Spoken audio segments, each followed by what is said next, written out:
الرحمن الرحيم waxaan halkan ila jooga hadda Mr. Abdi Ahmed oo ku magac dheer Dube waa jaariyada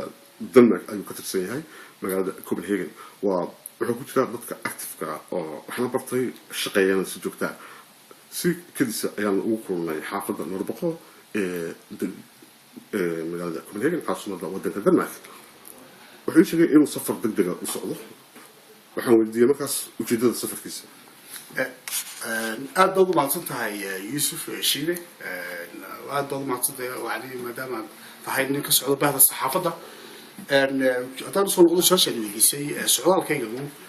waxa uu ku jahaysan yahay marka dalkii waxa tagi doonaa magaalada Burco Somaliland halkaas oo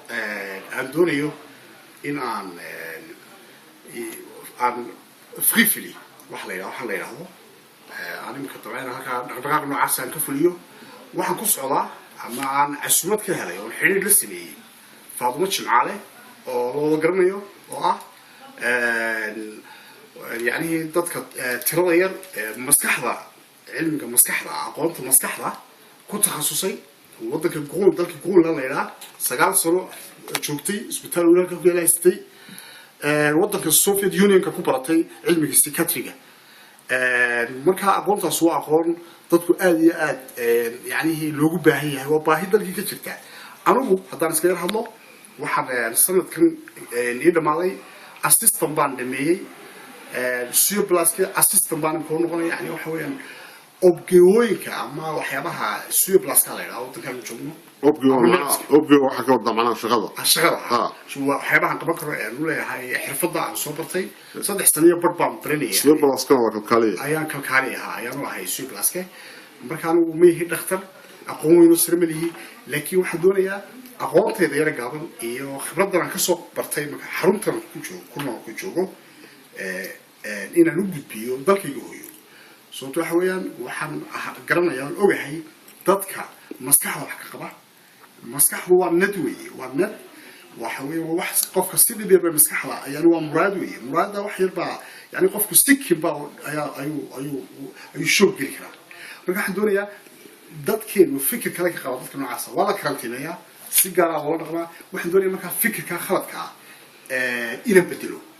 ama obfatar sax wax la yiraahdo waa doole obfatar aragtida khaladka la doonayo marka inaan marka faadmo gacmo aad bay u mahadsan tahay waan kula kulmi doonaa isbitaalka Burco ku yaala xarunta dadka lagu daryeelo maskaxda وقتي إن بدنا حكي سوش قصي سبتالله ضدك مضحى كحمصة حاس قارن حافظا إنه رضا أجنبي وكبدية سومالي أكو بدن طاي ولبي سبتالك بيسبيع اللي هذا وسومالي بدن ومضحى كحمصة أي لكانه بلشان سومالي ده واحد ركتي ونسلنا على قف مرة مضحى كحمصة يجا يعني بتكسي أنت بالكون أنت الصوار يعني هي عرقلة وين أو يعني aad u khatar ah marka una baahan in laga hortago la dagaalamo ma dadku waxa weeye qofku waxaan soo iibsan xanuunku waa duriga yani duri baa ugu yar waxa weeye duriga waxa weeye hawada ayaa la soo raacay ayuu maraa waxa weeye daqiiqada gudahood baad hindisada ku bilaaban kartaa marka waxaan waa wax aad u dhib yar u baahan maskaxda aadamiyaha qofka training baa loo furayaa tababar baa la siinayaa mishiinkiisa iyo maskaxdiisa dhibkan haya ayaa lala wadaagayaa lala saaxiibayaa waxa lagu soo jeedinayaa yani meeshan ku jahaysay baa laga soo jeedinayaa waxa la leeyahay dhibkan ayaa lala qaybsanaya lala dirgareynaya dubo waqti dube marka ma ii sheegi kartaa goolka ujeedada adiga mar badan oo aynu sheekaysanay waxaad ii sheegtay ama aan arkayba sheekooyinka ka arkay hanka aad u qabtid in isbedel lagu sameeyo bulshada Soomaalida maanta waxaan ka hadlaynaa middan caafimaadka xagga akhlaaqda ayaa aad uga hadashaa marar badan iyo qaabka wada noolaanshaha labada qof ama bulshada dhexdeeda mujtamaca maanta qodobka caafimaadka ka hadlaynaa waa muhiim dadkan xanuunka madaxa ku dhaco marka la eego bulshada Deenishka iyo bulshada Soomaalida way kala duwan yihiin sida ay ula macaamilaan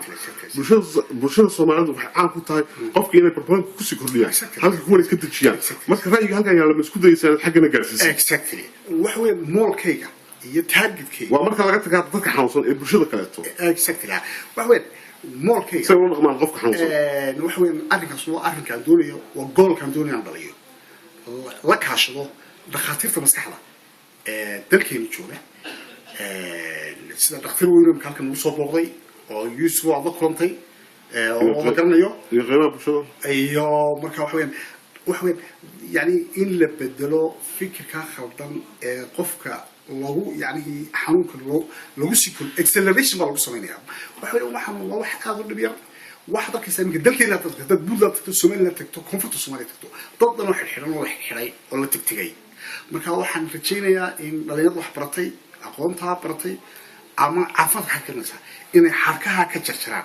ضد كل حاجة القفص ضد كل حوار معها ولا صورة في حليك ضد كل حكي ضد كمان لا صاحبة قف وين خيرات كل وين ليلا حد حساسة